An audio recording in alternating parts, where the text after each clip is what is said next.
Welcome to Noel Farm. Reindeer farming is becoming more popular worldwide as farmers see many benefits in raising these unique animals. Reindeer are often connected to Santa Claus and snowy winter scenes. For traditional Nordic people, reindeer have been a key part of life, providing food, clothing, in one of the toughest environments on Earth. Join us now to explore the fascinating world of reindeer. Reindeer herding is the practice of managing and caring for reindeer within a designated area, a tradition that has existed for centuries. Unlike fully domesticated animals, reindeer are semi-domesticated, meaning they still retain many of their wild instincts, but are guided and cared for by humans. Reindeer herding is actively practiced in 10 countries: Norway, Sweden, Finland, Russia, Greenland, Alaska, Mongolia, China, Canada, and Scotland. The people who herd reindeer, known as reindeer herders, typically work within structured groups, such as families, herding districts, Sami villages, and collective farms. These herders rely on deep traditional knowledge to guide their herds through seasonal migrations, ensuring the animals have access to food and suitable conditions year-round. Approximately 100,000 people are engaged in reindeer herding today, primarily in the circumpolar north. Lapland, a region spanning across northern Scandinavia, is widely recognized as the heart of reindeer culture. The Sami are the indigenous people of northern Norway, Sweden, Finland, and the Kola Peninsula in Russia. They are the last group in Lapland to continue the practice of free-range reindeer herding, where reindeer roam vast areas rather than being confined to farms.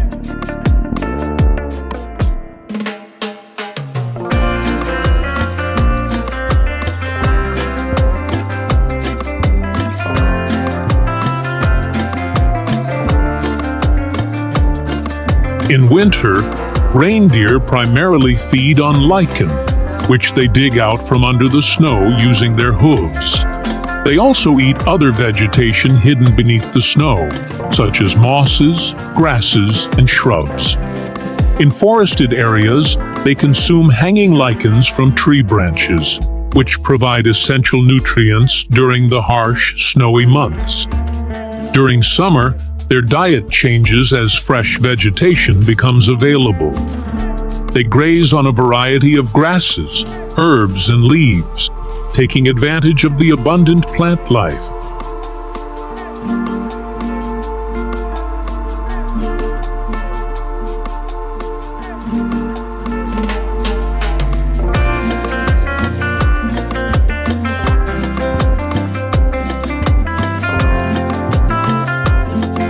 In some regions, reindeer are given supplemental food, such as hay, grass, or specially formulated reindeer pellets. This artificial feeding is done for several reasons, including preventing starvation when food is scarce, especially during harsh winters when deep snow or ice makes natural foraging difficult.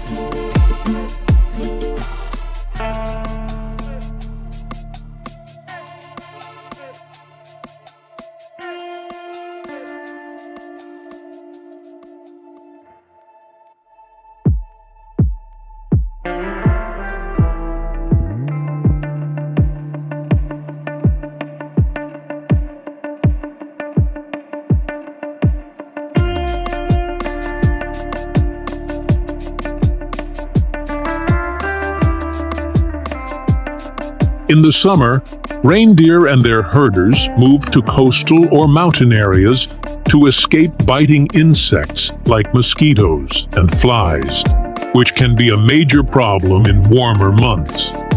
These areas also provide fresh, nutrient-rich grasses, herbs, and other plants, making them ideal for grazing.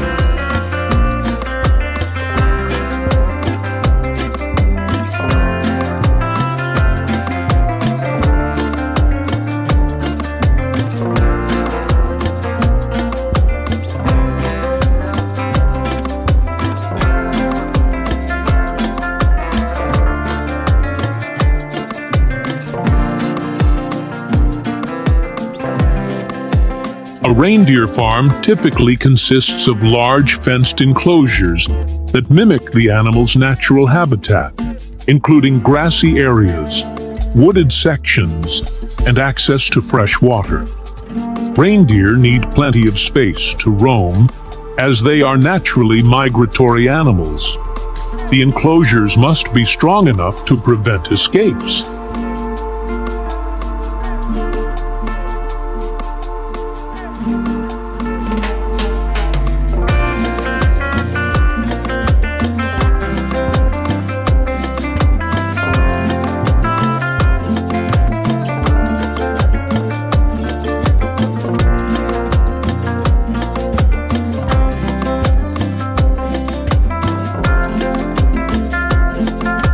Sorting reindeer is an important step in managing and caring for the herd.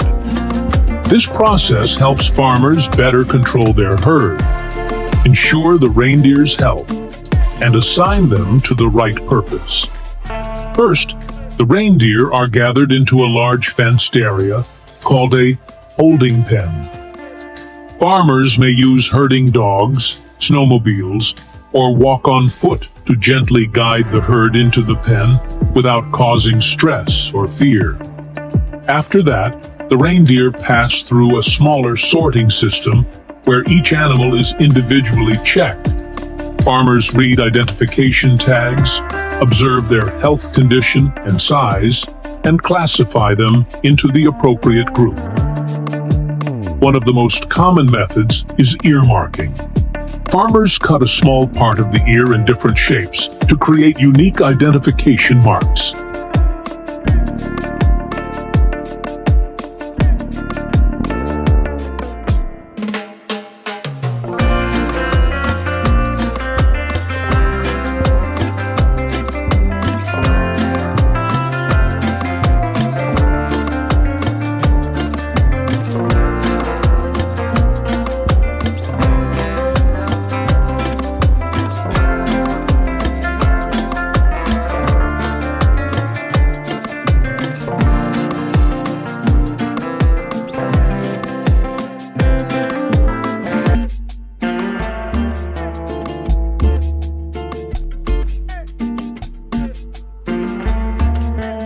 Both male and female reindeer grow antlers, making them unique among deer species where usually only males have them.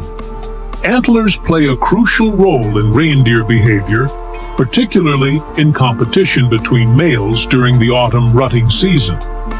Large, well-developed antlers are used as weapons in dominance battles, where males fight for access to females.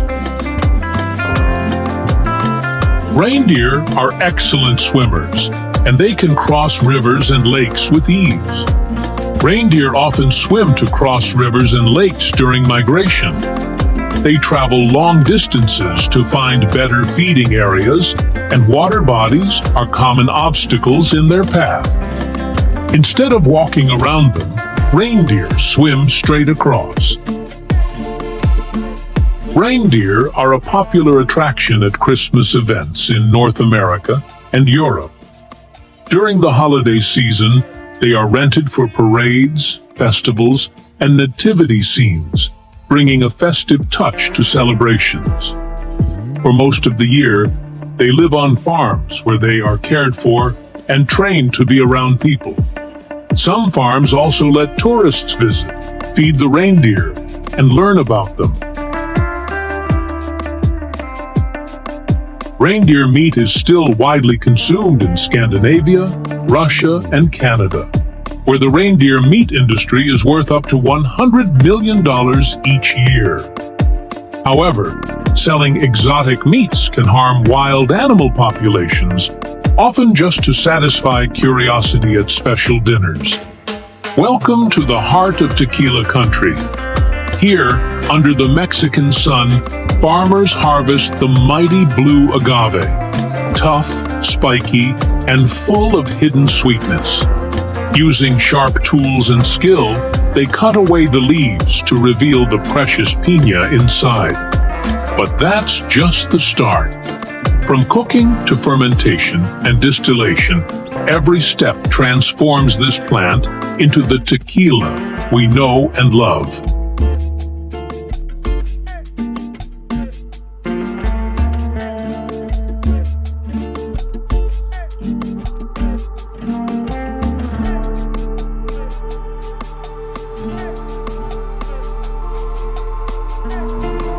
Once the piñas are removed from the plant, they are gathered and transported to the factory for further processing.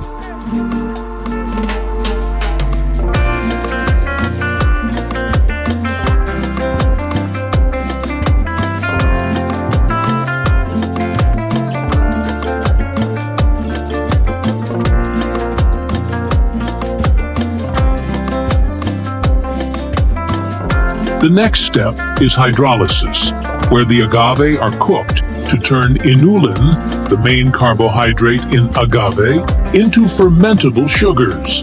There are 136 species of agave in Mexico, but only blue agave is used to make tequila, known for being the best and safest option. Making tequila is a long process that takes about 7 to 9 years. It starts with planting Tequilana Weber blue agave, the main ingredient. To be real tequila, the agave must be grown in specific areas of Mexico and approved by the Tequila Regulatory Council. At the beginning of the agave growing process, drones help farmers by spraying herbicides to control weeds. They also spread fertilizer and insecticides to keep the plants healthy. Drones not only help farmers make more money, but also protect the environment. They use less water for each job, which helps save resources.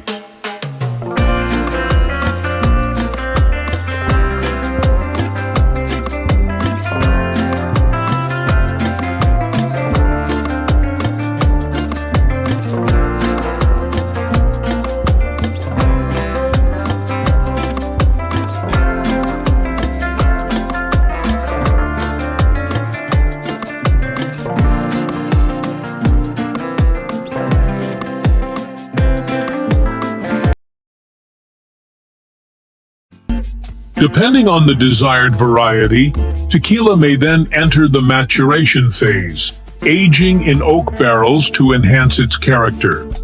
During aging, the tequila absorbs compounds from the wood, which influence its color, aroma, and flavor. The final product is packaged in sanitary, new containers, once the sweet golden juice is extracted from the cooked agave. It is carefully collected and transferred into large fermentation tanks. Yeast is introduced into the liquid, kicking off a fascinating natural process. As the yeast feeds on the sugars, it produces alcohol and carbon dioxide, creating bubbles that rise and dance on the surface. This is the stage where tequila starts to develop its signature flavors and aromas. Before cooking, workers use a long knife to cut the large agave in half, making them easier to handle and cook evenly.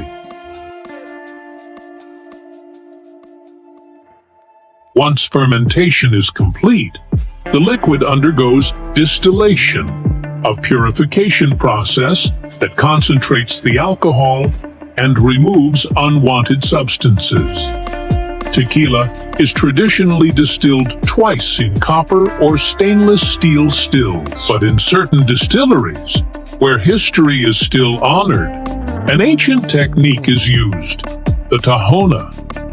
This is a massive volcanic stone wheel, sometimes weighing up to 2 tons, that slowly rolls over the agave, grinding it into a pulp and coaxing out its juices.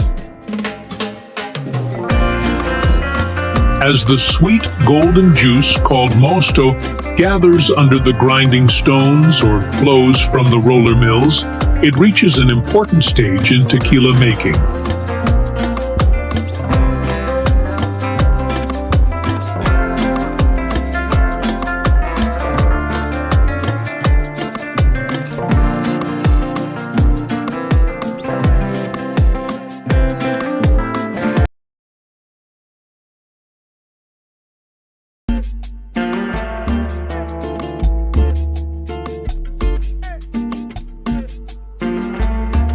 This process requires skill and physical strength, since a fully grown blue agave can weigh between 40 and 100 kilograms. When the blue agave plant is fully grown, the harvesting process, called jima, begins. The workers, known as jimadores, use a special tool called a koa, a sharp, round-bladed knife, to cut off the tough leaves and sharp spikes around the plant.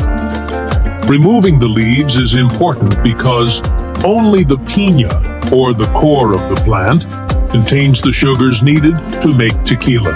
After heating, the piñas are cooled for about 8 hours.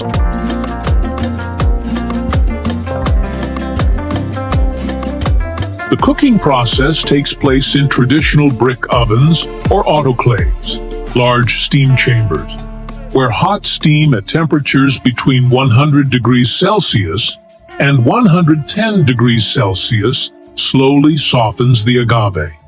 This not only breaks down inulin, but also helps create aromatic compounds that give tequila its unique flavor.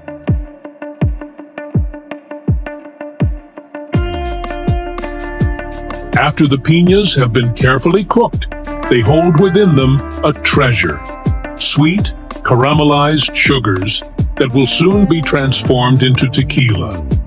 But first, these sugars must be freed from the fibrous core. In modern tequila distilleries, this extraction process is dominated by gear roller mills, a series of powerful machines that take the softened agave and crush it. The piñas are fed into the rollers, where they are pressed and ground until their fibers are stripped dry. Water is often sprayed onto the crushed agave to help wash out any remaining sugars.